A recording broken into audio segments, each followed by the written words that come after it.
नमस्कार दोस्तों, स्वागत है आपके अपने YouTube चैनल बोलो हो गया में। दोस्तों जैसा कि आप देख रहे हैं दोस्तों, इस वीडियो में क्या करने वाले हैं, ग्रुप डी और साथ ही साथ एनटीपीसी जो कि रेलवे के एग्जाम है, इसके दोस्तों most important GK questions cover करने वाले हैं।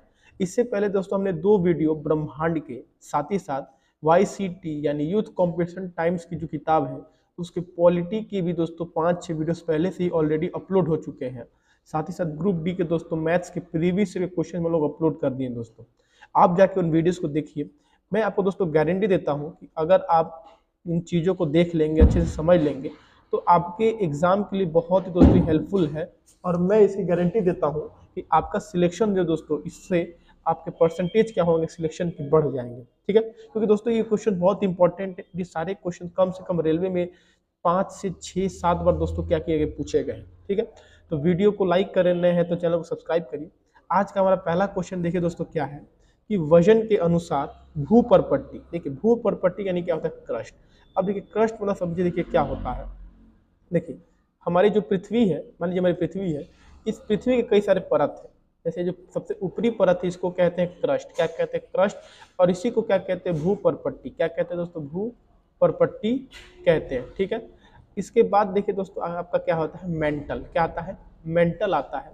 ठीक है, मेंटल के बाद आता है आपका आउटर कोर यानी कि बाहरी कोर, और फिर अंदर का भाग क्या होता है, इनर कोर, जो कि सबसे अंदर का भाग है, जो कि सबसे गर्म भाग है। तो वही पूछा जा रहा है, उसी में क्वेश्चन क्या है कि वजन के अनुसार भू परपट्टी यानी अर्थ क्रस्ट में ऑक्सीजन का लगभग प्रतिशत मान कितना है, मतलब ऑक्सीजन कितना परसेंट है भू परपट्टी पे। किस पे, भू परपट्टी यानी किस पे, हमारी एकदम बाहरी परत। अब देखिए इसी परत पे इंसान क्या होता है, रहता है। इंसान इसी परत पे क्या होता है, रहता है। हम लोग जिस परत पे रहते हैं इसी को क्या कहते हैं, भू परपट्टी। तो भू परपट्टी में ऑक्सीजन की मात्रा कितनी है, तो राइट आंसर कितना होगा, डी 46.6%। इतना परसेंट क्या है दोस्तों, ऑक्सीजन है। पृथ्वी की भू परपट्टी में ऑक्सीजन की मात्रा 46.6% है। इसके बाद क्रमशः सिलिकॉन की मात्रा कितनी है, 27.7%। तथा एल्यूमिनियम कितना है, 8.1%। और आयरन कितना है, 5%। दोस्तों आप अपना कॉपी निकालिए और इस नोट्स को बनाते चलिए, लिखते चलिए, क्योंकि मोस्ट इंपॉर्टेंट है दोस्तों। समझ में आ रहा है, चलिए नेक्स्ट क्वेश्चन की तरफ चलते हैं। भू परपट्टी अर्थ क्रस्ट में प्रचुर मात्रा में उपलब्ध तत्वों के संदर्भ में निम्न में से कौन सी धातु भू परपट्टी में सर्वाधिक प्रचुर मात्रा में उपलब्ध है। तो देखिए अगर बात कहेगा तत्व की, मतलब अगर मैं बात प्रचुर मात्रा में उपलब्ध तत्वों में संदर्भ में निम्न में से कौन सी धातु, देखिए धातु की बात कर रहा है, मेटल। धातु मतलब क्या हो गया, मेटल की बात कर रहा है। ठीक है ना, मेटल की बात कर रहा है। तो जब मेटल की बात कर रहा है, देखिए ये हमारा क्या था, धातु में अधातु भी तो है, सॉरी। अगर ऑक्सीजन की बात करें तो ऑक्सीजन क्या अधातु है, लेकिन जब बात कर रहा है किसकी दोस्तों, धातु की, तो धातु कौन सा, एल्यूमिनियम। क्या है, एल्यूमिनियम की मात्रा सबसे ज्यादा है। यानी कि एल्यूमिनियम भू परपट्टी में सबसे प्रचुर मात्रा में पाई जाने वाली धातु है। यह ऑक्सीजन और सिलिकॉन के बाद तीसरा सबसे प्रचुर मात्रा में पाया जाने वाला तत्व है। पृथ्वी के भू परपट्टी में ऑक्सीजन की मात्रा 46.6% है। इसके बाद सिलिकॉन की मात्रा 27.7% और एल्युमिनियम की मात्रा कितनी है, 8.1%। मतलब समझिए दोस्तों, अगर एक रैंकिंग बनाया जाए, एक टेबल बनाया जाए, इसमें ऑक्सीजन सबसे ज़्यादा है, उसके बाद क्या है सिलिकॉन, और उसके बाद क्या है हमारा एल्युमिनियम यानी Al। लेकिन देखिए दोस्तों अगर बात करेंगे ऑक्सीजन और सिलिकॉन की, तो देखिए दोस्तों ये आपके क्या है, नॉन मेटल यानी क्या आपके अधातु है। क्या है, अधातु। बात इसमें कहा गया कि धातु में सबसे ज्यादा कौन है, तो धातु में सबसे ज्यादा क्या है, एल्युमिनियम है। देखिए ये तीनों क्या है, तत्व है। तत्व में ये दोनों अधातु, ये दोनों ये क्या है आपका धातु है। तो एल्युमिनियम सबसे ज्यादा है धातु में, जो कि कितना है, 8.1% है पूरे के पूरे भू परपट्टी यानी अर्थ के क्रस्ट। ठीक है, नेक्स्ट क्वेश्चन की तरफ चलते हैं। पृथ्वी का कौन सा भाग मैग्मा का मुख्य स्रोत है, मैग्मा। अब देखिए मैग्मा मतलब क्या होता है कि जब लोहा होता है वो एकदम लिक्विड पदार्थ में होता है, लिक्विड की अवस्था में होता है, मतलब द्रव की अवस्था में होता है। जिससे समझिए कि ये हमारा क्या है, ज्वालामुखी है। तो इसके अंदर क्या है आपका मैग्मा है। यही मैग्मा जब बाहर आ जाता है इसको हम कहते हैं लावा। क्या कहते हैं, लावा। ठीक है, ठीक है ना, लावा वो वाला नहीं, लावा जो मैग्मा बन के निकलता है। ठीक है, तो मैग्मा कौन सा भाग, पृथ्वी का कौन सा भाग मैग्मा का मुख्य स्रोत है। इसका राइट आंसर क्या हो जाएगा, मेंटल। यानी समझिए दोस्तों, अभी हमने बात की थी किसकी, देखिए ध्यान दीजिए। हाँ, हमने अभी कहा था मेंटल की बात की थी। यानी लावा सबसे ज्यादा कहाँ पाया जाता है, इस परत पे पाया जाता है, इस भाग में पाया जाता है, जो कि क्या है हमारा मेंटल है। ठीक है, यानी मेंटल हमारा क्या हो जाएगा, राइट आंसर हो जाएगा। मेंटल के ऊपरी भाग में मैग्मा चैम्बर है पाया जाता है, जो पृथ्वी पर मैग्मा का मुख्य स्रोत है। भूगर्भ में प्रपट्टी के नीचे का भाग मेंटल कहलाता है। यह मोहो डिसकंटिन्यूटी। अब देखिए एक चीज याद रखिएगा, ये जो आपका क्रस्ट है, मेंटल है, आउटर कोर, इनर कोर है, इन सबके बीच में एक रेखा है जो इन सबको क्या करती, बांटती है। इन रेखाओं को क्या कहते हैं, असमर्थता। क्या कहते हैं, असमर्थता कहते हैं। इंग्लिश में क्या कहेंगे, डिसकंटिन्यूटी कहते हैं। तो वही बात है कि मेंटल को कौन बांटता है, तो आपका मोहो डिसकंटिन्यूटी। क्या कहेंगे, मोहो असमर्थता कहेंगे या मोहो डिसकंटिन्यूटी कहेंगे, से आरंभ होकर 2900 किलोमीटर गहराई तक पाया जाता है।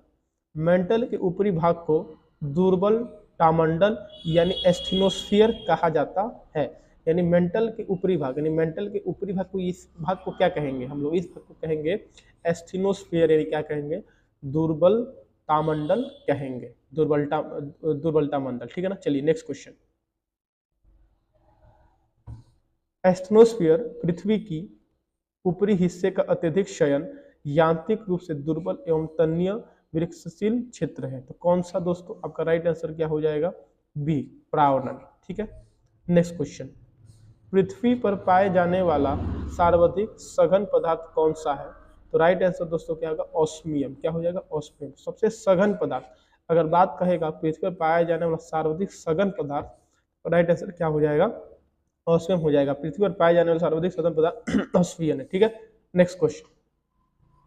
इनमें से कौन सा विकल्प दुर्बलता मंडल यानी कि एस्थिनोस्फीयर की स्थिति को दर्शाता है। तो बी, स्थल मंडल के नीचे क्या हो जाएगा, राइट आंसर हो जाएगा। ठीक है। देखिए दोस्तों, ये सारे क्या प्रीवियस ईयर क्वेश्चंस है दोस्तों, ग्रुप डी के लिए और एनटीपीसी के लिए मोस्ट इंपॉर्टेंट है। ठीक है। नेक्स्ट क्वेश्चन तक चलेंगे। भूपरपट्टी, इसको थोड़ा नीचे कर लेते हैं दोस्तों, मेरे ख्याल से ये शायद स्क्रीन पे नहीं आ रहा होगा। ठीक है, फिर नीचे करेंगे।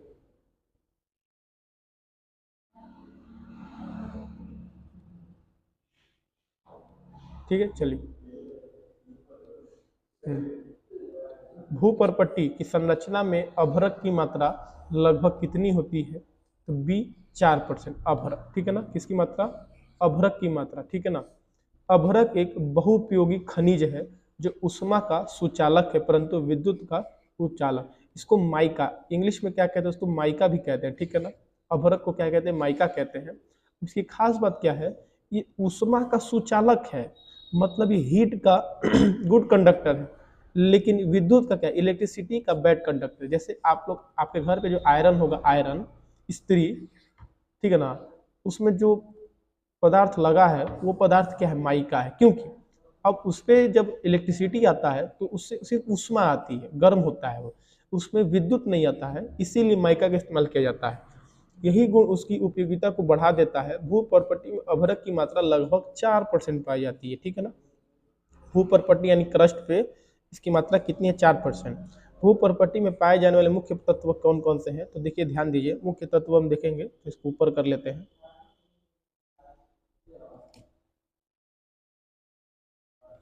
देखिए कौन कौन से हैं, तो देखिए ऑक्सीजन जो कि कितना है, 46.6%, सिलिकॉन 27.2%, अल्मोनियम 8.13%, ठीक है ना, और लोहा 5%। ठीक है ना। तो अब देखिए सबसे ज़्यादा आपका कितना है, सबसे ज़्यादा आपका कौन सा है, सबसे ज़्यादा ऑक्सीजन है।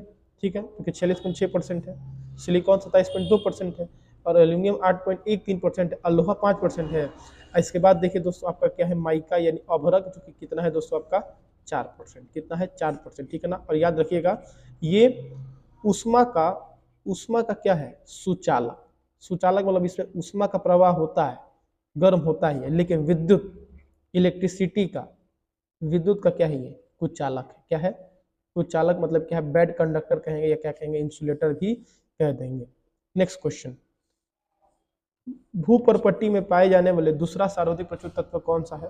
देखिए दूसरा आपका क्या है, सिलिकॉन है। क्या है, सिलिकॉन, राइट आंसर आप हमेशा याद रखिए। ठीक है ना। भूपरपट्टी का चौथाई भाग सिलिकॉन है। यह ऑक्सीजन के बाद भूपरपट्टी में पाए जाने वाला दूसरा सर्वाधिक प्रचुर तत्व है और संयुक्त अवस्था में प्रायः सभी स्थानों में पाया जाता है।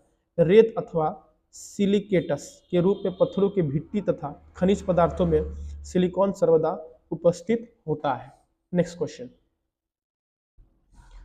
ठीक है ना।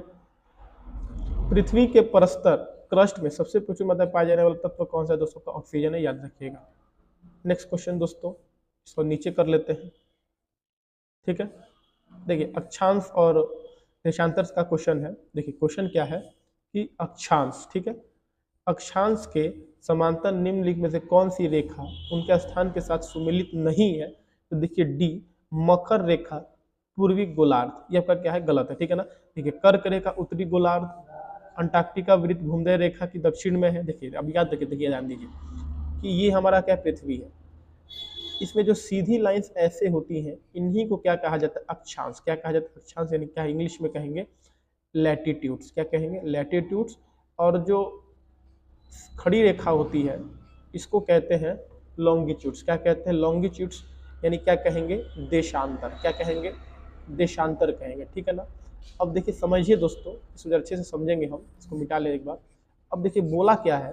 बोला है कि ये हमारा क्या है? गोला है, ठीक है ना। अब देखिए इसके बीच में हमारा क्या होता है? इक्वेटर। क्या होता है? इक्वेटर होता है, इसको कहते हैं इक्वेटर, ठीक है ना। इसके ऊपर होता है Tropic of Cancer. Tropic of Cancer, इसके नीचे होता है ट्रॉपिक ऑफ कैप्रिकॉर्न, ठीक है ना। देखिए इसको कहेंगे कर्क रेखा। क्या कहेंगे? कर्क रेखा। और इसको क्या कहेंगे? मकर रेखा। ये क्या है? कर्क रेखा। क्या है?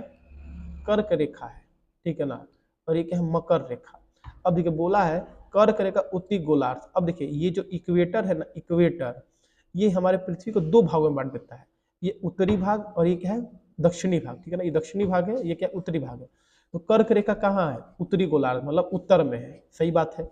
अंटार्कटिक वृत्त, अब देखिए सुनिए, अब ट्रॉपिक ऑफ कैंसर यानी कर्क रेखा के ऊपर आता है आपका आर्कटिक सर्कल। क्या आता है आपका? आर्कटिक रेखा, ठीक है ना।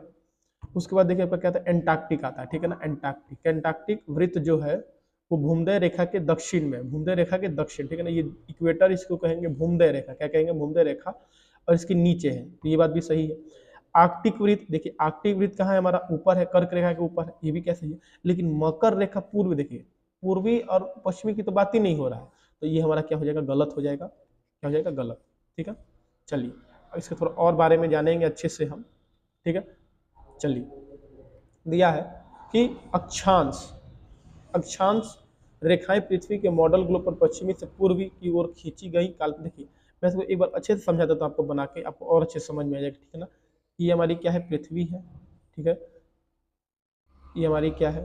ये हमारा इक्वेटर है, ठीक है ना। विषुवत रेखा क्या कहेंगे? विषुवत रेखा कहेंगे, इक्वेटर कहेंगे, ठीक है ना।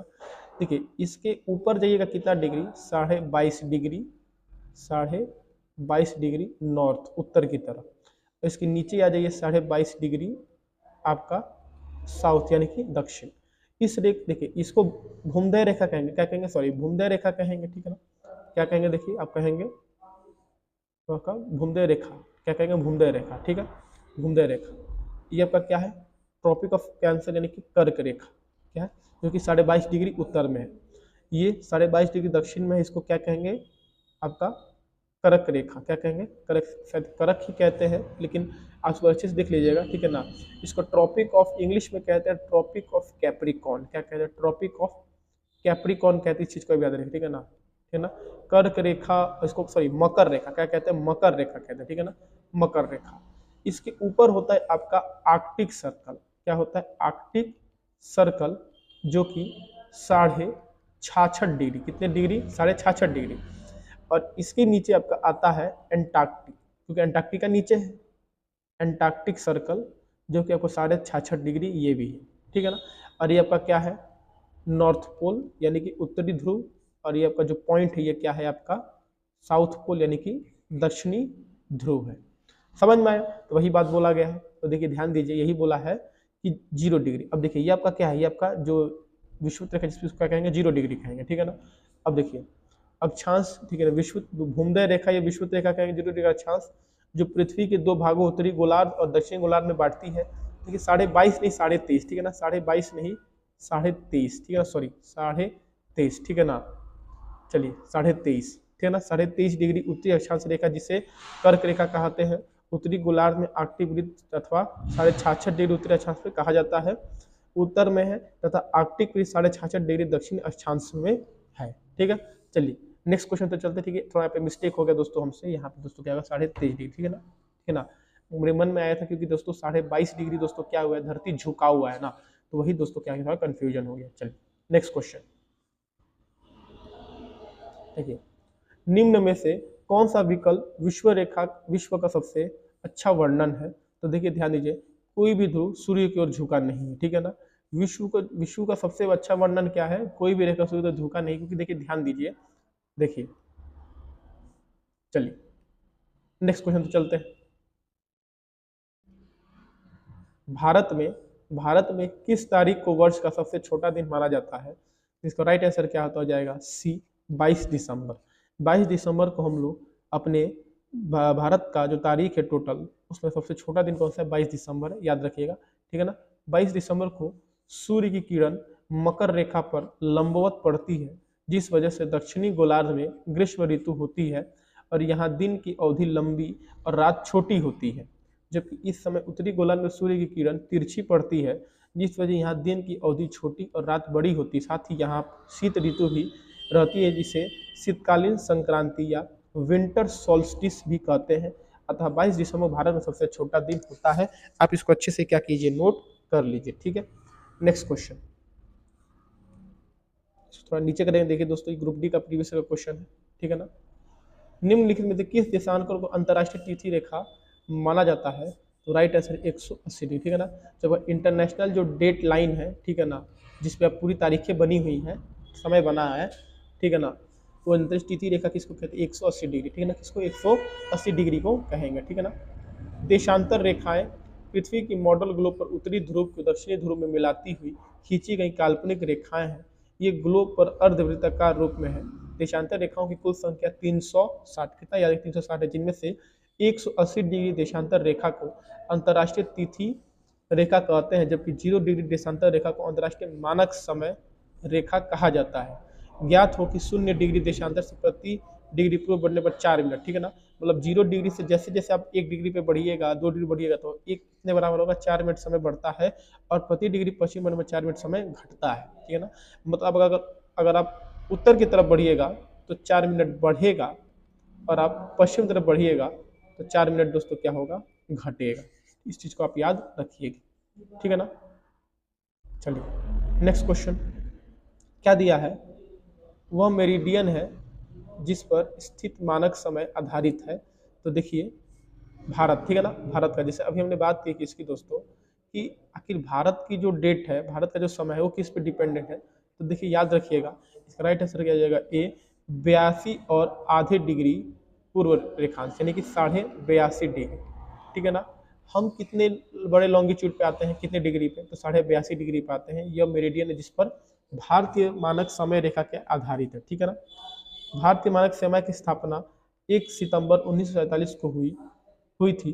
भारतीय मानक समय 82.5 डिग्री पूर्वी देशांतर, ठीक है ना। अब मान लीजिए 0 डिग्री है, तो हम लोग इसके कितने 82.5 डिग्री पूर्व में यानी ईस्ट में है, ठीक है ना। ये मान लीजिए पूरा आपका धरती है, तो हम लोग 82.5 डिग्री कितने हैं, 82.5 डिग्री पे हैं। जो इलाहाबाद प्रयाग कहाँ से हो गया था, प्रयागराज के निकट नैनी से होकर गुजरती है, इसी को मानक समय माना गया है। यह ग्रीनविच समय से, देखिए जो आपका 0 डिग्री, इसी को क्या कहेंगे, ग्रीनविच कहेंगे, ठीक है ना। ग्रीनविच से 5 घंटा 30 मिनट यानी 5.5 घंटा हम लोग क्या है, आगे हैं, ठीक है ना। अभी बात की थी कि पूर्व की तरफ चलेंगे तो समय बढ़ेगा, और पश्चिम तरफ जाएंगे तो समय घटेगा। तो 82.5 डिग्री हम लोग क्या है, आगे है, ठीक है ना।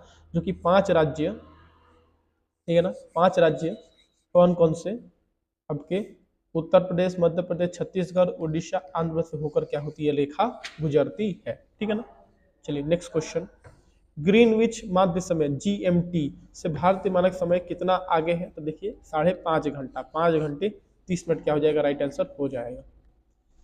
नेक्स्ट क्वेश्चन, प्रसिद्ध सरदार सरोवर बांध निम्नलिखित किस नदी पर बनाया गया है। तो बी नर्मदा नदी, ठीक है ना।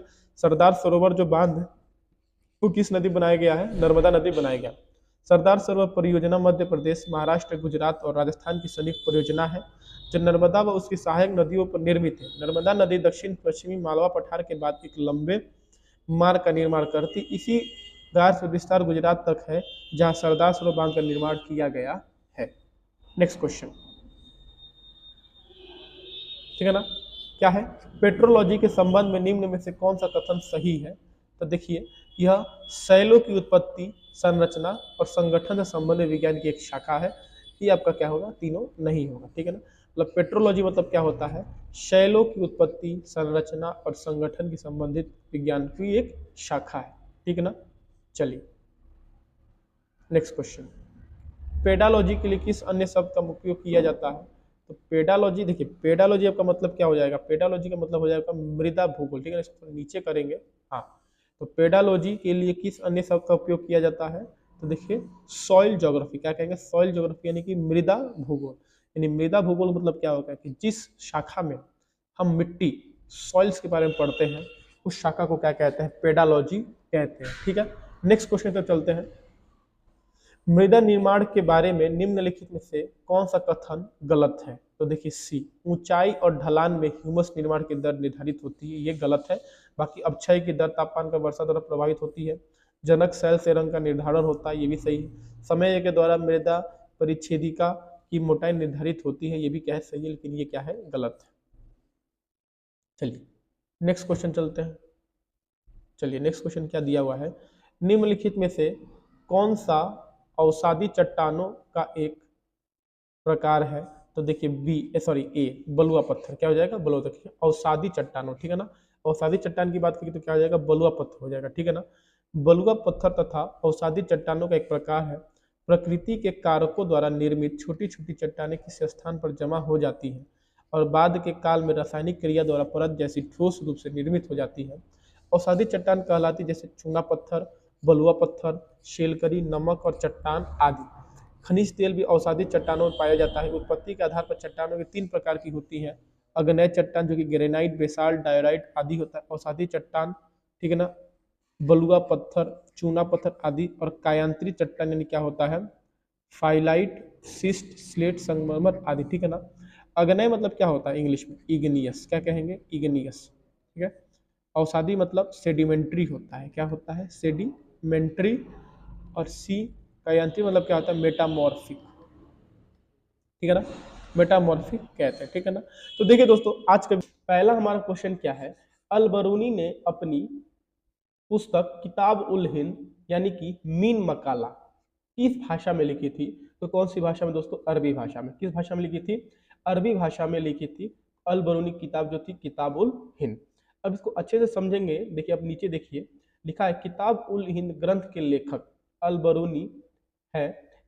यह भाषा में, यह अरबी भाषा में लिखी गई पुस्तक है।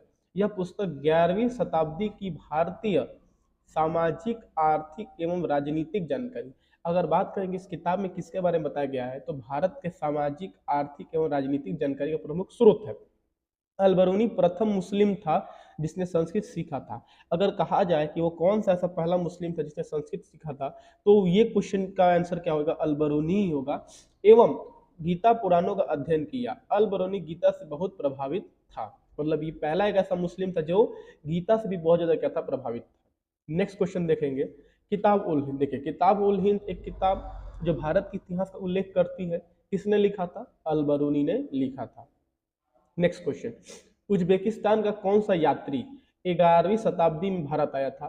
तो देखिए दोस्तों, ये जो हमारा अल बरूनी था, ये उज्बेकिस्तान का ही था और ये 11वीं शताब्दी में आकर इसने किताब उल हिंद नाम की किताब लिखी थी, जिसे भारत के आर्थिक, सामाजिक के बारे में बताई गई थी। देखिए ये एनटीपीसी का क्वेश्चन है, इससे पहले भी एनटीपीसी, ठीक है। अब ध्यान दीजिए, पुस्तक तहकीक माँ लील हिंद, ठीक है, तहकीक माँ लील हिंद किसने लिखी थी। तो इसके लेखक भी कौन है, आपके अल बरूनी है। कौन है, अल बरूनी। आरआरबी एनटीपीसी शिफ्ट 1 का क्वेश्चन है 2021 का, ठीक है। अब इसके बारे में समझेंगे। अल बरूनी एक फारसी विद्वान, लेखक, वैज्ञानिक, धर्मज्ञ तथा विचारक था। इनका जन्म खीवा, खीवा यानी कि ख्वारिज्म में सन 973 ईस्वी में हुआ था, जो अब उज्बेकिस्तान में है। यह महमूद गजनवी के साथ भारत आया था। यह पहला मुस्लिम लेखक था जिसने भारत की संस्कृति और परंपरा के बारे में व्यापक अध्ययन किया। अल बरूनी ने खगोल शास्त्र, ज्योतिष शास्त्र, गणित, साहित्य आदि विषयों पर किताबें लिखी। इन्होंने तहकीक माँ लिल हिंद और किताब उल हिंद पुस्तक लिखी थी। नेक्स्ट क्वेश्चन, गुलाम वंश का संस्थापक कौन था। तो ये गुलाम वंश का संस्थापक कौन था? कुतुबुद्दीन ऐबक, ठीक है ना। कुतुबुद्दीन ऐबक ने ही गुलाम वंश यानी कि स्लेव डायनेस्टी की क्या की थी? शुरुआत की थी, ठीक है ना। स्लेव डायनेस्टी यानी कि गुलाम वंश, ठीक है। नेक्स्ट क्वेश्चन, सल्तनत काल के दौरान भूमि वितरण और प्रशासनिक प्रणाली का एक अद्भुत प्रकार विकसित हुआ था, जिसे जिसे इक्तादारी क्या कहते हैं? इक्तादारी कहा गया। मतलब इक्तादारी एक सिस्टम था जिसमें भूमि वितरण और प्रशासनिक प्रणाली का एक अद्भुत प्रकार था। तो अगर बात की जाए इक्तादारी क्या था, तो ये भूमि वितरण और प्रशासनिक प्रणाली का एक अद्भुत प्रकार विकसित हुआ था, इसे इक्तादारी सिस्टम कहा गया। नेक्स्ट क्वेश्चन, इनमें से किसकी मृत्यु चौगान खेलते दौरान हुई थी? चौगान यानी देखिए दोस्तों पोलो। पोलो आप समझिए दोस्तों, एक खेल होता है जिसमें हाथी पे बैठकर और डंडे से मतलब एक आपके समझ लीजिए कैसे हथौड़े टाइप का होता है लकड़ी का, उससे बॉल को मारा जाता है, गोल में घुसा दिया जाता है, ठीक है। तो मृत्यु किसकी हुई थी? कुतुबुद्दीन ऐबक, जिसने गुलाम वंश के संस्थापक जो थे कुतुबुद्दीन ऐबक, ये चौगान यानी पोलो खेलते समय इनकी क्या हुई थी? मृत्यु हो गई थी। कुतुबुद्दीन ऐबक 1206 से लेकर 1210 की मृत्यु 1210 ईस्वी में लाहौर में, कहा? लाहौर में चौगान यानी पोलो खेलते समय घोड़े से गिरकर हो गई थी। ऐबक का मकबरा लाहौर में स्थित है। कुतुबुद्दीन मोहम्मद गौरी का दास था, ठीक है ना। इसको और ऊपर समझेंगे। देखिए, ऐबक ने उत्तर भारत में पहली बार मस्जिद बनवाई थी, ठीक है ना। पहली मस्जिद कुव्वत उल इस्लाम, ठीक है ना। भारत की जो पहली अगर मस्जिद की बात की जाए तो कौन थी? कुव्वत उल इस्लाम थी, का निर्माण दिल्ली में करवाया था, जो विष्णु मंदिर के स्थान पर बनवाई गई। अब देखिए, ये जो मस्जिद थी ये विष्णु मंदिर के स्थान पर क्या की? बनवाई गई, ठीक है ना। अजमेर में संस्कृत विश्वविद्यालय का स्थान पर 2.5 दिन का झोपड़ा, मतलब संस्कृत विश्वविद्यालय को तोड़कर 2.5 दिन का झोपड़ा का निर्माण करवाया गया था, और विष्णु मंदिर को तोड़वाकर क्या किया गया? कुव्वत उल इस्लाम की स्थापना की गई, ठीक है, का निर्माण करवाया तथा सूफी संत कुतुबुद्दीन बख्तियार काकी की याद में कुतुब मीनार का निर्माण करवाया गया, ठीक है ना। अब कुतुब मीनार किसके याद में कराया गया? तो संत कुतुबुद्दीन बख्तियार जो इनके संत थे, उनके याद में क्या किया गया? कुतुब मीनार का निर्माण करवाया गया। कुतुबुद्दीन को लाख बख्श, देखिए एक और क्वेश्चन यहाँ पे बनता है, कुतुबुद्दीन को क्या कहा जाए? लाख बख्श, यानी कि लाखों का दान करने वाला कुरान खान। कुरान खान भी इसलिए कर, देखिए इसको कुरान खान इसलिए कहते हैं ना, इसको कुरान खान भी कर देते हैं। कुरान खान से उसने कुरान को ना पूरा कंठस्थ याद कर लिया था, इसलिए इसको कुरान खान भी कहते हैं। सरीले स्वर में कुरान पढ़ने के कारण कहा जाता है, ठीक है ना। नेक्स्ट क्वेश्चन, भारत में सिजदा प्रथा किसने शुरू की थी?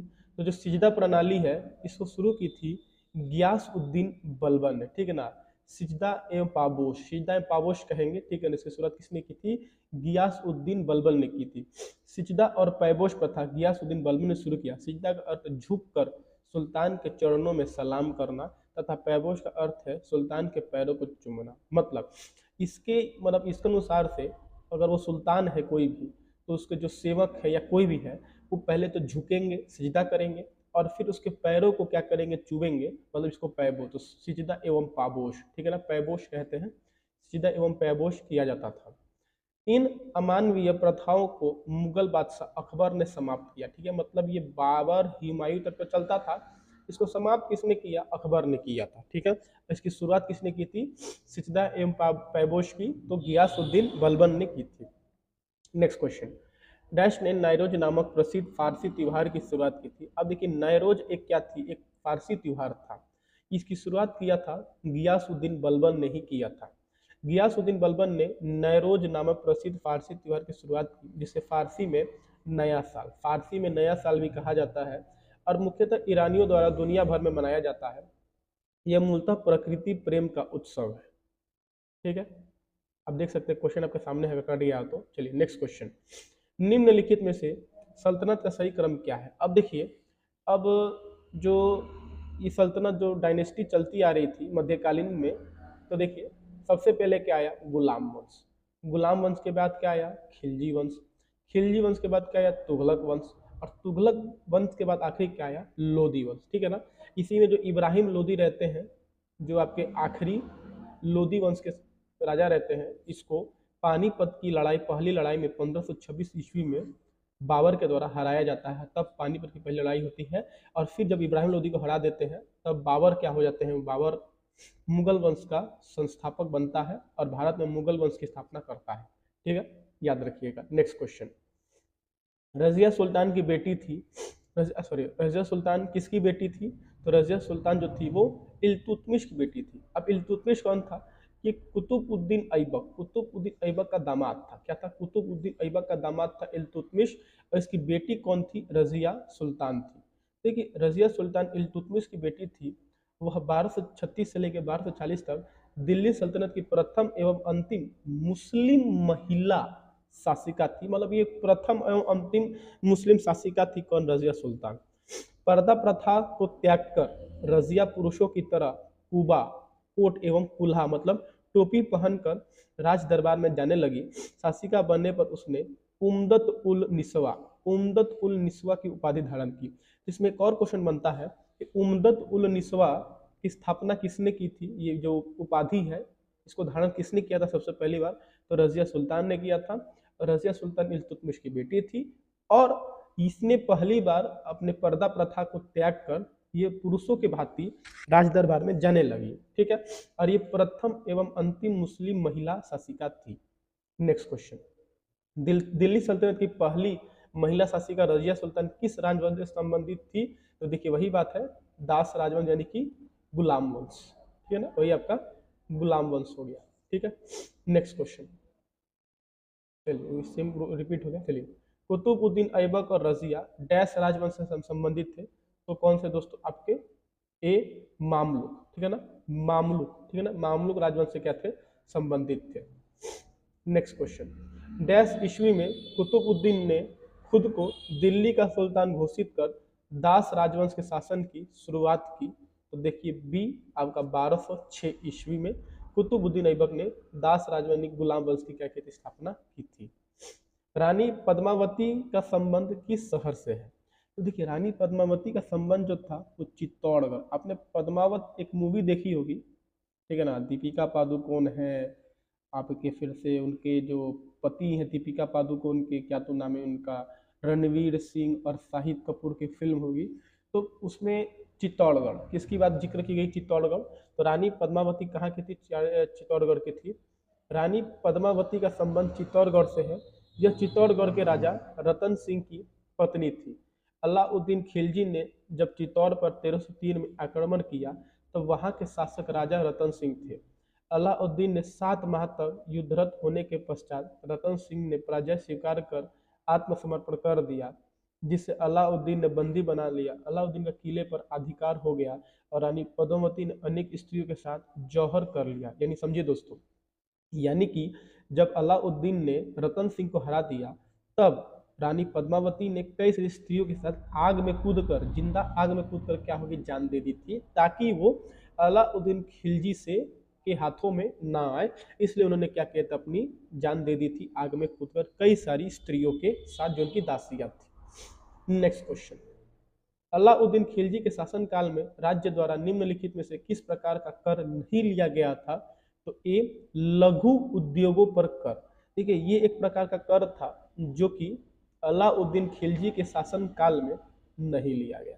ठीक है, देखिए अलाउद्दीन खिलजी ने 1296 से लेकर 1316 तक दिल्ली सल्तनत के खिलजी वंश का दूसरा शासक था। अलाउद्दीन खिलजी खिलजी वंश का प्रथम सुल्तान था जिसने भू राजस्व तथा सैन्य क्षेत्र में बहुआयामी सुधार किया। अलाउद्दीन खिलजी ने वास्तविक उपज के आधार पर लगान की राशि निश्चित की। जैसे देखिए अब होता क्या था कि पहले की जो राजा थे वो अपना अनाज पे टैक्स वो कम नहीं करते थे। जैसे मान लीजिए कि अगर आपको 5 किलो टैक्स देना है अनाज, तो भले से आपका 10 किलो हो, चाहे 12 किलो हो, चाहे आपका 6 ही किलो क्यों ना हो, आपको 5 किलो देना पड़ेगा। लेकिन अलाउद्दीन खिलजी ने क्या किया? वास्तविक उपज, ठीक है ना, वास्तविक उपज के आधार पर लगान, यानी जैसे देखिए उन्होंने क्या किया कि आप एक आधार पे रखा कि तुम्हारा कितना भी हो रहा है तुम उसका इतना भाग हमको दोगे, यानी कि राजस्व दर की उपज का आधा, कितना भाग? आधा भाग कर दिया। जैसे अब भले से तुम्हारा 10 किलो तो 5 किलो दोगे, 12 किलो तो 6 किलो, और मान लो तुम्हारे पास खुद 5 किलो अनाज हुआ है तो तुम क्या करोगे? 2.5 किलो अनाज दोगे। ठीक है, तो इन्होंने इसकी शुरुआत की थी। अलाउद्दीन खिलजी ने 2 नए कर लगाए। पहला चराई कर जो दुधारू पशुओं पर लगाया जाता था, तथा गढ़ी कर जो घरों, आवास एवं झोपड़ी पर लगाया जाता था। ठीक है, याद रखिएगा। चलिए, डैश खिलजी वंश का प्रथम शासक था। तो खिलजी वंश का प्रथम शासन कौन था? जलालुद्दीन फिरोज खिलजी। देखिए, आरआरबी ग्रुप डी में दो दो बार रिपीट हुआ है। कितना बार? दो दो बार। तो अब बताइए दोस्तों, ये मोस्ट इंपॉर्टेंट क्वेश्चन हुआ कि नहीं हुआ? बिल्कुल हुआ। और सिर्फ यही नहीं हुआ, इसके पीछे भी जितने क्वेश्चन है बहुत मोस्ट इंपॉर्टेंट है। अब देखिए, गुलाम वंश के शासन को समाप्त कर 13 जून 1290 ईस्वी को जलालुद्दीन फिरोज खिलजी ने खिलजी वंश की स्थापना की। जलालुद्दीन खिलजी ने अपना राज्य अभिषेक किलोखड़ी महल करवाया। अलाउद्दीन खिलजी खिलजी वंश का दूसरा शासक था। इसने अपने शासनकाल में मूल्य नियंत्रण प्रणाली को दृढ़ता से लागू किया तथा दक्षिण भारत में विजय के लिए मलिक काफूर को भेजा था। देखिए, मलिक काफूर को किसने भेजा था? तो इसी ने भेजा था। ठीक है ना, जलालुद्दीन फिरोज खिलजी ने। नेक्स्ट क्वेश्चन, 13वीं सदी में बख्तियार खिलजी ने बंगाल के किस राज्य को पराजित किया था? तो बी, लक्ष्मण सेन। बंगाल का एक राज्य था जिसने इसको पराजित किया था। 13वीं सदी में तुर्की शासक बख्तियार खिलजी ने बंगाल के शासक लक्ष्मण सेन, ठीक है ना, को पराजित किया था। लक्ष्मण सेन बंगाल के सेन राजवंश के चौथे शासक और एकीकृत बंगाल के आखिरी हिंदू प्रशासक थे। उनकी राजधानी नादिया थी। बख्तियार खिलजी ने बिहार और बंगाल के विजित क्षेत्रों को जीतकर एवं प्रांत के रूप में संगठित किया तथा लखनौती को राजधानी के रूप में स्थापित किया। नेक्स्ट क्वेश्चन, तुगलक वंश। ठीक है, इसको थोड़ा जूम करते हैं, ठीक है, ताकि आपको अच्छे से दिखे। चलिए ध्यान दीजिए, क्या है? डैश के शासनकाल के दौरान निर्मित बेगमपुरी मस्जिद दिल्ली में उनकी नई राजधानी जहांपनाह की प्रमुख मस्जिद थी। तो देखिए बी, मोहम्मद तुगलक। ठीक है ना, मोहम्मद तुगलक के शासनकाल के दौरान निर्मित बेगमपुरी मस्जिद किसके काल में? मोहम्मद तुगलक के काल में दिल्ली में उनकी नई राजधानी जहांपनाह की प्रमुख मस्जिद थी। ठीक है, चलिए ध्यान दीजिए, बेगमपुरी मस्जिद दिल्ली के जहांपनाह नगर में स्थित है। इसका निर्माण मोहम्मद बिन तुगलक के काल में हुआ था। मोहम्मद तुगलक ने लगभग 1350 ईस्वी के इसका निर्माण कराया था। जहांपनाह को दिल्ली के 7 नगरों में से चौथा नगर कहा जाता है, जिसे मंगोलों के लगातार हो रहे आक्रमण से बचाने के लिए बनवाया गया था। जहांपनाह नगर की सीमा पित्तौरागढ़ की सीरी दोनों नगरों के परकोटों को मिलाकर बनाई गई थी। नेक्स्ट क्वेश्चन, थोड़ा जूम कर लेते हैं। देखिए, ये भी जूम नहीं हुआ है। चलिए, बहुत इंपॉर्टेंट क्वेश्चन देखिए दोस्तों, ग्रुप डी एनटीपीसी सब में रिपीट किया गया है। ध्यान दीजिए, एक प्रसिद्ध यात्री इबन बटूटा का मूल निवासी कहाँ का मूल निवासी था? देखिए ए, मोरक्को का। इबन बटूटा कहाँ का? मतलब मोरक्को का निवासी था, जो कि भारत आया था। इबन बटूटा एक अफ्रीकी यात्री, विद्वान तथा लेखक था। उत्तरी अफ्रीका के मोरक्को के संदेश के प्रसिद्ध नगर तंजियार में 24 में को इसका जन्म हुआ था। इसका पूरा नाम मोहम्मद बिन अब्दुल्ला इबन बटूटा था, जिसने लगभग 75,000 मील की यात्रा तय की थी। अपनी यात्रा के दौरान यह मोहम्मद बिन तुगलक के शासनकाल में 1333 ईस्वी में भारत आया था। सुल्तान ने उसका स्वागत किया तथा दिल्ली का काजी नियुक्त किया। उसकी प्रसिद्ध पुस्तक रेहला में मोहम्मद बिन तुगलक, अब देखिए रेहला पुस्तक किसने की थी? इबन बटूटा ने की थी। इस समय घटनाओं का वर्णन है। वर्ष 1342 में इबन बटूटा के राजदूत की हैसियत से चीनी शासक तोगुन तैमूर के दरबार में गया। ठीक है, ध्यान दीजिए। नेक्स्ट क्वेश्चन, प्रसिद्ध यात्री और लेखक मोहम्मद इबन बटूटा किस देश से संबंधित है, जिन्होंने 14वीं शताब्दी में भारत सहित कई देशों की यात्रा की थी? तो देखिए मोरक्को। देखिए तो नीचे करें, देखिए काकतीय राजवंश का अंत निम्न किसके द्वारा किया गया था? तो डी, दिल्ली सल्तनत के द्वारा। ठीक है ना, काकतीय राजवंश को खत्म करके दिल्ली सल्तनत की स्थापना हुई थी।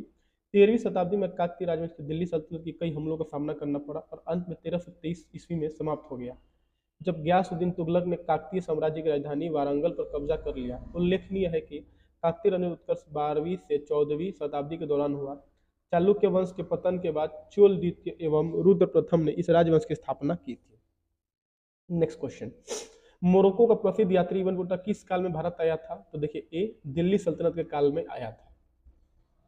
प्रसिद्ध कन्नड़ नाटक, ठीक है ना, चलिए इसको थोड़ा नीचे करते हैं।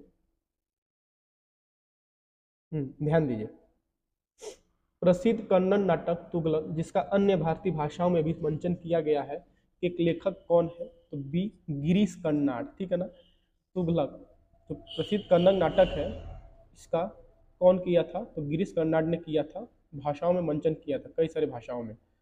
तुगलक गिरीश कर्नाड द्वारा निम्नलिखित 1964 का भारतीय कन्नड़ भाषा का नाटक है। 13 दृश्यों का यह नाटक मोहम्मद बिन तुगलक के शासनकाल पर आधारित है। नाटक में नायक तुगलक को महान विचारों एवं भव्य दृष्टि के रूप में चित्रित किया गया है। नेक्स्ट क्वेश्चन, किस सम्राट ने अपनी राजधानी दिल्ली से दौलताबाद स्थानांतरित की थी? तो सी मोहम्मद बिन तुगलक ने की थी। नेक्स्ट क्वेश्चन, 14वीं शताब्दी के दौरान भारत में किसने सोने एवं चांदी की नियमित मुद्राओं के स्थान पर सस्ती धातुओं से निर्मित सांकेतिक मुद्रा टोकन करेंसी की शुरुआत किसने की थी सबसे पहले? तो बी मोहम्मद बिन तुगलक ने की थी सोने चांदी के जगह पे। नेक्स्ट क्वेश्चन, आगरा शहर को किसने बसाया था? तो आगरा शहर को सिकंदर लोदी किसने बसाया था? सिकंदर लोदी ने बसाया था। डैश लोदी वंश का संस्थापक था? तो सी बहलोल लोदी। लोदी वंश की स्थापना किसने की थी? बहलोल लोदी ने की थी। ठीक है। नेक्स्ट क्वेश्चन, इब्राहिम लोदी 1526 में पानीपत की पहली लड़ाई में डैश द्वारा मारा गया था? तो देखिए मैंने को पहले शुरू में ही कह दिया था, बाबर के द्वारा। ठीक है ना, दोनों के बीच जो पानीपत की पहली लड़ाई हुई थी उसमें इब्राहिम लोदी को पराजय किया था बाबर ने, और फिर मुगल वंश की स्थापना हुई।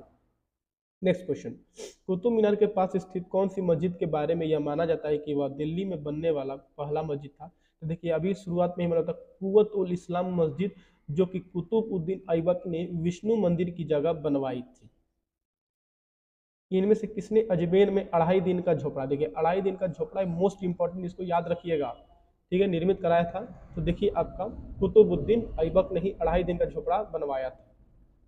नेक्स्ट क्वेश्चन, चलिए अब देखिए 2.5 दिन का झोपड़ा कहाँ स्थित है? तो देखिए बी अजमेर में। कहाँ? अजमेर में स्थित है।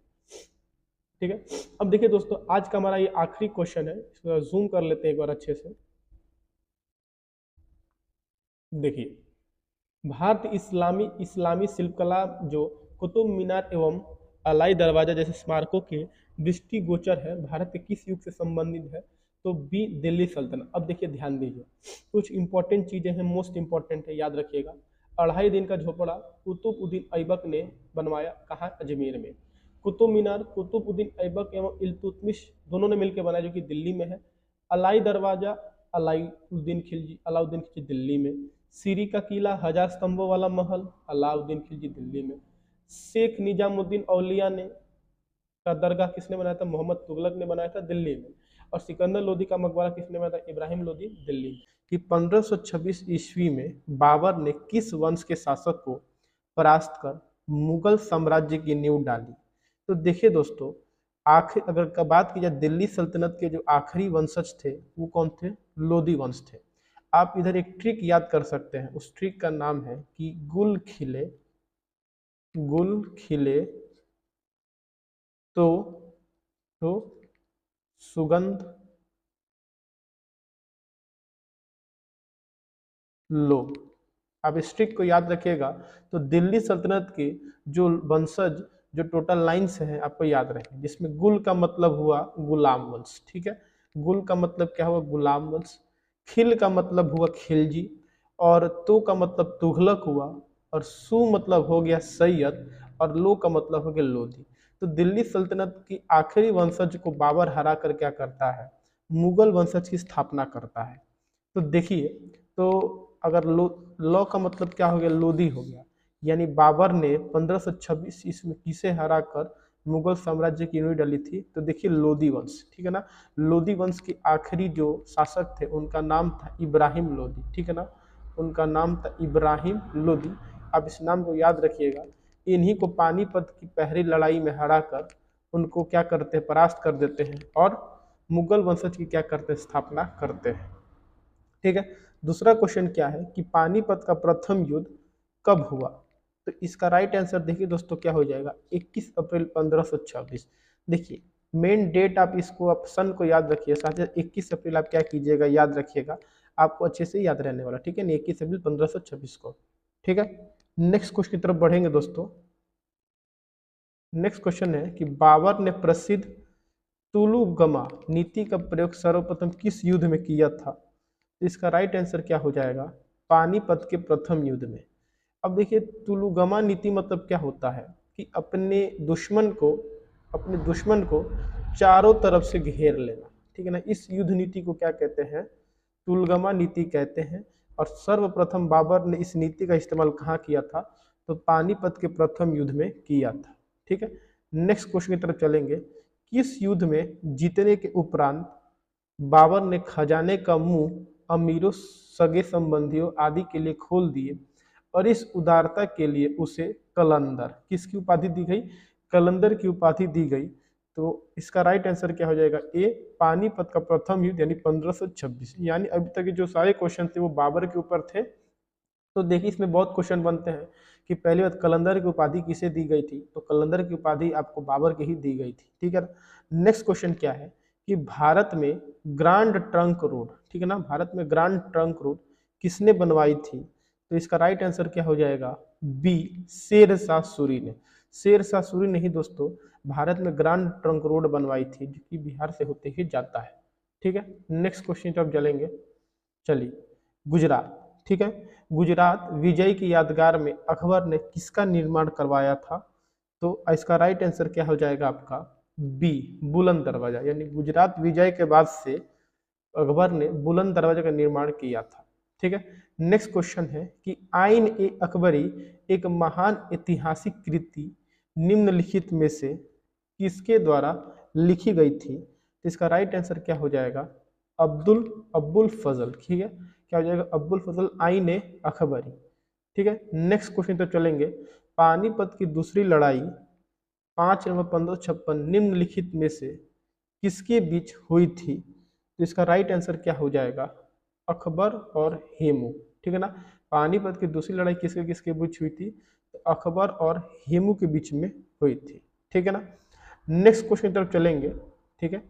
दिन है इलाही नया धर्म किसके द्वारा शुरू किया गया था, तो इसका राइट आंसर क्या हो जाएगा, सी अकबर के द्वारा, ठीक है ना। अकबर के द्वारा इस धर्म को क्या शुरू किया गया था, जिसमें हिंदू और मुसलमान धर्म दोनों की क्या हुई थी, उपलब्धि थी, ठीक है। नेक्स्ट क्वेश्चन तक चलेंगे, प्रसिद्ध मुस्लिम शासिका चांद बीवी जिसने बरार को अकबर को सौंपा निम्नलिखित में किस राज्य से संबंधित थी, तो आपका सी अहमदनगर, कहाँ से संबंधित थी, तो अहमदनगर से संबंधित थी, ठीक है। नेक्स्ट क्वेश्चन चलेंगे, ठीक है। मुगल प्रशासन व्यवस्था में मनसबदारी प्रणाली को किसने प्रारंभ किया, इसका राइट आंसर क्या हो जाएगा आपका, अकबर। मनसबदारी जो सिस्टम था, मनसबदारी प्रणाली, इसकी शुरुआत की थी अकबर। नेक्स्ट क्वेश्चन है 12 नंबर क्वेश्चन है, अपने काल का महान संगीतज्ञ तानसेन किसके दरबार में था, तो देखिए इसका राइट आंसर क्या हो जाएगा, अकबर। तानसेन किसके दरबार का था, अकबर का था। बीरबल भी नवरत्नों में से एक थे, कहाँ, अकबर के ही दरबार में थे, ठीक है। नेक्स्ट क्वेश्चन है, मुगल काल की राजभाषा कौन थी, ठीक है ना, इसका राइट आंसर क्या हो जाएगा, फारसी, ठीक है ना। उर्दू हिंदी अरबी नहीं, क्या थी, फारसी थी मुगल काल की राजभाषा। नेक्स्ट क्वेश्चन चलेंगे, सती प्रथा को भर्त्सना करने वाला मुगल सम्राट था, तो इसका राइट आंसर क्या हो जाएगा, सी अकबर। यानी कि सती प्रथा पे रोक लगाने वाला कोई मुगल सम्राट था, तो कौन था, अकबर था, ठीक है। नेक्स्ट क्वेश्चन की तरफ चलेंगे, किस युद्ध से भारत में मुगल राज्य की नींव पड़ी, तो इसका राइट आंसर क्या हो जाएगा, पानीपत का प्रथम युद्ध, अभी हमने पढ़ा था, जो कि बाबर और आपके इब्राहिम लोदी के बीच में हुआ था, तो सन 21 अप्रैल 1526 को, ठीक है। नेक्स्ट क्वेश्चन है, मुगल चित्रकारी किसके शासनकाल में प्रकाष्ठा या चरमोत्कर्ष प्राप्त किया, इसका राइट आंसर क्या हो जाएगा, जहांगीर, ठीक है ना। मतलब चित्रकारी का जो सबसे मतलब कहा जाता है, कहा जाने वाला सबसे बेहतरीन समय जहांगीर के समय को कहा जाता है, ठीक है। नेक्स्ट क्वेश्चन तरफ चलते हैं, निम्नलिखित में से किसने अकबर की जीवन कथा लिखी थी, इसका राइट आंसर क्या हो जाएगा, अब्बुल फजल, ठीक है ना, अब्बुल फजल ने लिखी थी। किस मुगल शासक ने भारत की वनस्पतियों और प्राणी जगत, ऋतुओं और फलों को विशद विवरण अपनी दैनंदिनी डायरी में दिया था, इसका राइट आंसर क्या हो जाएगा, सी बाबर, ठीक है ना। नेक्स्ट क्वेश्चन है, शेर शाह की महानता का द्योतक क्या है, ठीक है, सी प्रशासनिक सुधार। चलिए नेक्स्ट क्वेश्चन है, हुमायूंनामा किसने लिखा था? तो हुमायूंनामा किसके बारे में? हुमायूं के बारे में है। इसको लिखा था गुलबदन बेगम ने, ठीक है ना, गुलबदन बेगम ने हुमायूंनामा लिखा था। अब देखिए, अकबर के शासन में महाभारत का फारसी भाषा में अनुवाद किया गया, वह किस नाम से जाना जाता है? तो उसको रजमनमा क्या कहते हैं? रजमनमा कहते हैं। इसीलिए महाभारत को फारसी भाषा में क्या किया था? अनुवाद किया था। ठीक है ना। वीडियो को लाइक करें, नए हैं तो चैनल को सब्सक्राइब करें। नेक्स्ट क्वेश्चन है, किस मुगल सम्राट ने सैयद भाइयों को गिराया? तो अभी हमने पढ़ा था, देखिए दोस्तों, क्या मोहम्मद शाह। किसने किया था? मोहम्मद शाह ने किया था। ठीक है। नेक्स्ट क्वेश्चन है, निम्नलिखित में से कौन अंतिम मुगल सम्राट थे? तो अंतिम मुगल सम्राट जो थे वो थे बहादुर शाह टू। ठीक है ना, बहादुर शाह टू जो थे हमारे अंतिम मुगल सम्राट थे। ठीक है। नेक्स्ट क्वेश्चन की तरफ चलेंगे, अकबर के शासनकाल में भू राजस्व सुधारों के लिए कौन उत्तरदायी था? तो इसका राइट आंसर क्या हो जाएगा? टोडरमल। यानी अकबर के शासनकाल में भू राजस्व यानी कि भूमि से जो कर लिया जाता था उसमें सुधारों के लिए कौन उत्तरदायी था? तो टोडरमल थे। अगला क्वेश्चन है, अकबर द्वारा बनवाए गए उपासना भवन पूजा गृह का क्या नाम था? तो उसका नाम था इबादत खाना। क्या नाम था? इबादत खाना, जो कि अकबर के द्वारा बनवाया गया था। ठीक है। चलिए नेक्स्ट क्वेश्चन है, सुप्रसिद्ध संगीतज्ञ तानसेन और बैजू बावड़ा किसके शासनकाल में सुविख्यात थे? तो अभी हमने पढ़ा था दोस्तों क्या? अकबर। ठीक है ना, अकबर के शासनकाल में। अगला क्वेश्चन है, रामचरितमानस के लेखक तुलसीदास किसके शासनकाल से संबंधित थे? तो वो अकबर के शासनकाल में क्या थे? उसी समय थे, उसी से संबंधित थे।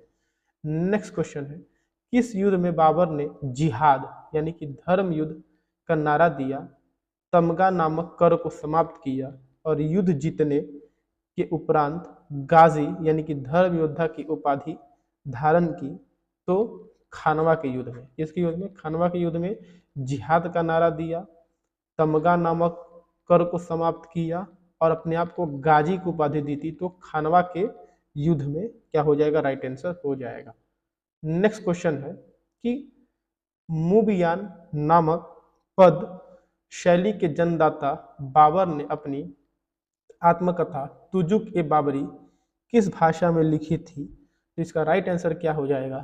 तुर्की में। ठीक है ना, मतलब अपनी जो आत्मकथा तुजुक ए बाबरी जो थी उसको उसने किस भाषा में लिखा था? तो तुर्की भाषा में लिखा था। ठीक है। नेक्स्ट क्वेश्चन है, बाबर मूल रूप से कहाँ का शासक था? बाबर जो था मूल रूप से फरगना का शासक था। कहाँ था? फरगना का शासक। फिर 1526 में भारत आता है और पानीपत के पहली लड़ाई में लोदी वंश के आखिरी शासक इब्राहिम लोदी को हराकर मुगल वंश की क्या करता है? स्थापना करता है। नेक्स्ट क्वेश्चन की तरफ चलेंगे कि बाबर को भारत पर आक्रमण करने के लिए आमंत्रित करने वाले में कौन शामिल नहीं था? कौन शामिल नहीं था? तो देखिए, पंजाब का सूबेदार दौलत खां लोदी व उसका पुत्र दिलवार खां लोदी ये शामिल था। इब्राहिम लोदी का चाचा आलम खां लोदी, मेवाड़ का शासक राणा संगा, इसमें शामिल जो था वो कौन नहीं था? तो आपका डी चंदेरी के शासक मेदनी राय, ये बस शामिल नहीं थे। बाकी इन तीनों ने क्या किया था? आमंत्रित किया था कि आप कृपया करके आए, इब्राहिम लोदी को हरा के यहाँ से चले जाएं। लेकिन बाबर ने क्या किया? यहाँ पे रुकने का ठान लिया और मुगल वंश की क्या की स्थापना की। ठीक है। नेक्स्ट क्वेश्चन है कि मुगल साम्राज्य के दृढ़ीकरण के दृष्टिकोण से सबसे निर्णायक युद्ध था। तो जो सबसे निर्णायक युद्ध था वो कौन था? खानवा का युद्ध, जो कि अकबर ने लड़ा था। ठीक है। नेक्स्ट क्वेश्चन है, देखिए, मैच द फॉलोइंग का क्वेश्चन है, मिलान करना है। पानीपत का प्रथम युद्ध 1526, खानवा का युद्ध 1527, चंदेरी का युद्ध 1528, घाघरा का युद्ध 1529। ठीक है ना। यहाँ पे हमें क्या करना है? मिलान करना है। तो देखिए, पानीपत का जो प्रथम युद्ध है वो कब लड़ा गया था? 1526 में लड़ा गया था। और किससे लड़ा गया था? तो इब्राहिम लोदी के साथ लड़ा गया था। ठीक है सर, किसके साथ लड़ा गया था? इब्राहिम लोदी के साथ लड़ा गया था। ठीक है, यानी ए का क्या हो जाएगा? पहला, ए का पहला। देखिए कहाँ का, देखिए ए का इसमें दिया है, ठीक है ना, ए का दिया है पहला, ठीक है। चलिए, खानवा का युद्ध 1527, इसका मिलान किसके साथ होगा, तो बी राणा संगा, किसके साथ, राणा संगा के साथ, ठीक है। फिर चंदेरी का युद्ध 1528 किसके साथ होगा, मेदिनी राय, ठीक है ना, किसके साथ, तीसरा। और घाघरा के युद्ध 15 क्या होगा, अखबानों के विरुद्ध महमूद लोदी के विरुद्ध क्या किया गया था, ठीक है ना। नेक्स्ट क्वेश्चन है, किसने मुगल साम्राज्य की राजधानी को आगरा से दिल्ली स्थानांतरित किया था, तो किसने किया था, शाहजहां ने। किसने किया था, शाहजहां ने मुगल साम्राज्य की राजधानी आगरा से दिल्ली स्थानांतरित की। अगला क्वेश्चन है, अकबर के युवावस्था में उसका संरक्षक कौन था, तो बैरम खान। कौन था, बैरम खान। क्योंकि होता क्या कि हुमायूं की मृत्यु बहुत ही जल्द हो जाती है, उस समय अकबर बहुत छोटे थे, तो जब छोटे थे उनके संरक्षक कौन थे, तो बैरम खान थे। कौन थे, बैरम खान, ठीक है। चलिए, वीडियो अच्छा लगा हो तो लाइक करें, नए हैं तो चैनल को सब्सक्राइब करें। ऐसी वीडियोस के लिए दोस्तों सब्सक्राइब जरूर करें और शेयर करना ना भूलें। मिलते हैं अपने अगले वीडियो में, तब तक के लिए जय हिंद, जय भारत।